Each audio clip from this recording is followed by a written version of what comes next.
Guys, welcome back to our channel. So for today's video ay meron naman tayong ituturo. Ang video ito ay para to sa mga new affiliate sa TikTok kung saan hindi nila alam kung paano mag-remove ng mga product.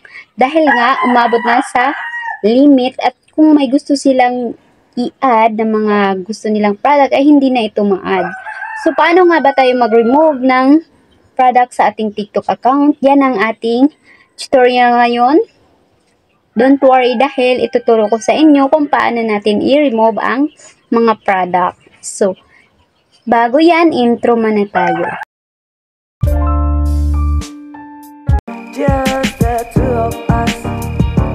We can make it if we try. So, dalhin ko kayo guys sa ating TikTok account. So, puntahan natin guys ang ating TikTok account. TikTok account. Maingay siya na. Puntahan natin ang TikTok. So, ayan mga lodi. Puntahan na nga natin ang ating mga profile. Pagkatapos, punta tayo dito sa may basket. Ito na yung basket natin mga lodi. So, puntahan natin itong arrow na nasa gilid. Ayan. Puntahan natin yan mga lodi. So, ayan mga lodi. So, ngayon mga lodi, syempre, puntahan natin ang ating manage showcase. Ito yung manage showcase mga lodi.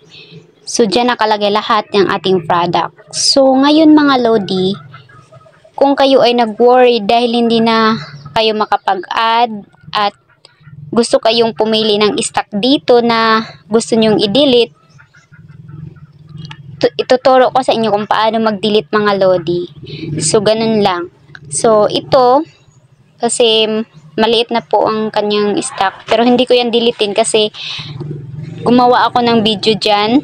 And then, ngayon po, hahanap tayo ng ating i-delete. So, ito yung i-delete ko mga lodi. Hindi pala yan. Ito pala mga lodi. So, dito mga lodi, pindutin mo lang itong move to top, edit product. Siyempre, itong remove product ang ating pipindutin. So, ayan. Ayan mga lodi, makikita natin na ma-remove na nga siya mga lodi. So, ganun lang kasimple mga lodi.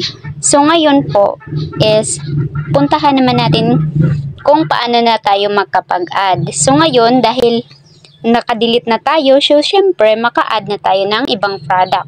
So, ngayon po, ay mag-add na ako ng iba pang product, mga lodi. So, mag-search muna ako, mga lodi, ng, headset. Gusto ko ng headset, mga lodi, mag-add sa aking, sa aking showcase. So, ngayon po, mag-add na ako. Tingnan niyo yan, mga lodi.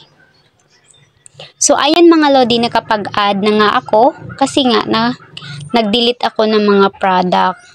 Hindi ko alam kung ilan lang dapat ang mga product dito sa ating showcase kasi umabot na ako sa limit kaya hindi na ako makapag-add kaya kailangan kong mag-remove. So, ganun lang mga lodi. Thank you for watching. Sana pa ay nakatulong. Don't forget to subscribe, like, share, and comments. Bye-bye!